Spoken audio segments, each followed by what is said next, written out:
केंद्र सरकार की दूसरी वर्षगांठ पर आयोजित विकास पर्व को संबोधित करते हुए प्रधानमंत्री नरेंद्र मोदी ने कहा कि सुशासन के माध्यम से पिछले 2 साल में बदलाव आया है। उन्होंने भ्रष्टाचार को जड़ से उखाड़ फेंकने और दशकों तक लूट का शिकार बने लोगों के लिए जीवन आसान बनाने की प्रतिबद्धता जताई।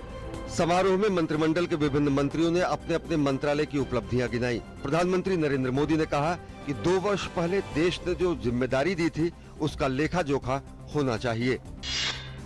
प्रधानमंत्री ने विपक्ष पर जमकर हमला बोला। उन्होंने कहा कि उनकी सरकार विकासवाद में भरोसा रखती है, विरोधवाद में नहीं।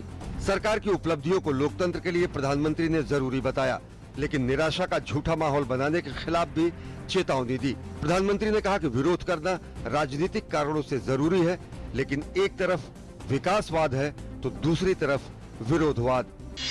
प्रधानमंत्री नरेंद्र मोदी आज कर्नाटक के दावणगेरे में विकास पर्व रैली को संबोधित करेंगे। एनडीए सरकार के 2 साल पूरा होने के उपलक्ष्य में देश भर में विकास पर्व रैली का आयोजन किया जा रहा है और प्रधानमंत्री अपनी सरकार की जन कल्याणकारी योजनाओं को लेकर जनता से रूबरू हो रहे हैं। प्रधानमंत्री नरेंद्र मोदी दावणगेरे में जनता को उसी जगह से संबोधित करेंगे जहां से साल 2014 के लोकसभा चुनाव के दौरान किया था।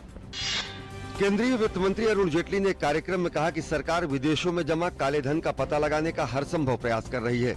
उन्होंने कहा कि आने वाले वर्षों में देश की आर्थिक विकास दर 8 से 9% तक हो सकती है। उन्होंने कहा कि अगर मानसून अच्छा रहा तो विकास दर में तेजी आएगी। वित्त मंत्री ने यह भी कहा कि देश के करोड़ों किसानों के लाभ के लिए प्रधानमंत्री फसल बीमा योजना शुरू की गई है। भाजपा नेता और पूर्व आईपीएस अधिकारी किरण बेदी आज पुडुचेरी की उपराज्यपाल पद की शपथ लेंगी। अंडमान निकोबार द्वीप समूह के उपराज्यपाल लेफ्टिनेंट जनरल अजय सिंह ने जुलाई 2014 से करीब 2 साल तक पुडुचेरी के उपराज्यपाल का अतिरिक्त प्रभार संभाला। किरण बेदी पुडुचेरी की चौथी महिला उपराज्यपाल होंगी।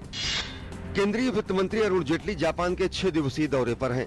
टोक्यो में वित्त मंत्री जापानी कंपनियों के मुख्य कार्यकारी अधिकारियों के साथ बैठक करेंगे। साथ ही वे निक्केई इंक द्वारा आयोजित एशिया का भविष्य पर आयोजित 22वें अंतर्राष्ट्रीय सम्मेलन में शिरकत करेंगे। इसके अलावा अरुण जेटली जापान के प्रधानमंत्री शिंजो आबे, आर्थिक व्यापार और उद्योग मंत्री तथा स्वास्थ्य मंत्री के साथ द्विपक्षीय बातचीत करेंगे। विदेश मंत्री सुषमा स्वराज ने दुनिया भर में तैनात 120 से ज्यादा भारतीय राजदूतों से कहा है कि विदेश में मौजूद भारतीयों का कल्याण और उनकी सुरक्षा भारतीय मिशनों की सर्वोच्च प्राथमिकता होनी चाहिए। मिशन प्रमुखों की वार्षिक बैठक को संबोधित करते हुए सुषमा स्वराज ने कहा कि विदेश में रह रहे भारतीय समुदाय का कल्याण सुनिश्चित करना सरकार की प्राथमिकता में शामिल है और मिशनों को इस दिशा में काम करना चाहिए। उत्तराखंड के गढ़वाल और कुमायूं मंडल में 3 जगह पर बादल फटने से खासा नुकसान हुआ। टिहरी जिले के कोठियाड़ा गांव के पास बादल फटने से उफान पर आया मलबा 150 घरों व दुकानों में जा घुसा और 20 घर क्षतिग्रस्त हो गए। पूर्व केंद्रीय मंत्री और कांग्रेस महासचिव वी नारायण सामी को पुडुचेरी में कांग्रेस विधायक दल का नेता चुना गया है। वे पुडुचेरी के अगले मुख्यमंत्री होंगे। कांग्रेस विधायक दल की बैठक के बाद पार्टी नेता शीला दीक्षित ने बताया कि ये निर्णय सर्वसम्मत से लिया गया। अमेरिका में रिपब्लिकन पार्टी की तरफ से राष्ट्रपति पद के संभावित उम्मीदवार डोनाल्ड ट्रंप के समर्थकों और विरोधियों के बीच कैलिफोर्निया राज्य के सैन डियागो शहर में हिंसक झड़पें हुई। प्रदर्शनकारियों ने सैन डियागो कन्वेंशन सेंटर के बाहर पत्थरों और पानी की बोतलें फेंकी और पुलिस के साथ झड़प भी हुई। पुलिस ने इस मामले में 12 लोगों को गिरफ्तार किया है।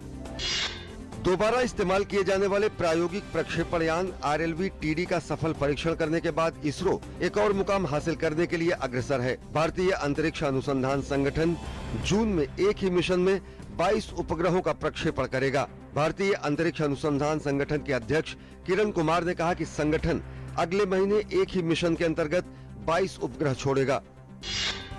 स्पेन की लग्जरी और semi high speed train Talgo रविवार को बरेली और मुरादाबाद के बीच भारतीय रेल की पटरियों पर अपनी पहली परीक्षा देगी। ये ट्रेन का पहला ट्रायल होगा। ट्रेन की खासियत यह है कि इसे 200 किलोमीटर प्रति घंटे की रफ्तार से चलाया जा सकता है। इस ट्रेन के लिए भारतीय पटरियों में बदलाव की जरूरत भी नहीं होगी। फिलहाल ट्रेन को 115 किलोमीटर प्रति घंटे की रफ्तार से चलाया जाएगा।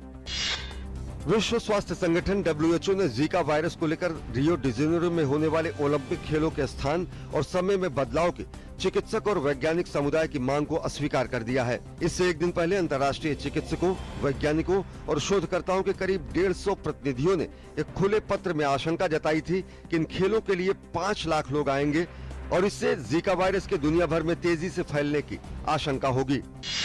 इंडियन प्रीमियर लीग के 9वें संस्करण का खिताबी मुकाबला आज रॉयल चैलेंजर्स बेंगलुरु और सनराइजर्स हैदराबाद के बीच बेंगलुरु के एम चिन्नास्वामी स्टेडियम में खेला जाएगा। विराट कोहली की कप्तानी में आरसीबी और डेविड वार्नर के नेतृत्व में सनराइजर्स हैदराबाद जब इस मुकाबले के लिए मैदान पर उतरेंगे तो दोनों की नजर अपने पहले आईपीएल खिताब पर होगी। भारत के स्टार खिलाड़ी लिएंडर पेस और स्विट्जरलैंड की उनकी जोड़ीदार मार्टिना हिंगिस ने फ्रेंच ओपन टेनिस टूर्नामेंट के मिश्र युगल क्वार्टर फाइनल में जगह बना ली है। पेस और हिंगिस ने शनिवार को रोमानिया की फ्लोरिन मर्जिया और कजाकिस्तान की यारोस्लाव श्वेदेवा की चौथी वरीयता प्राप्त जोड़ी के खिलाफ पहला सेट गंवाने के बाद जोरदार वापसी की और मुकाबले को अपने नाम किया।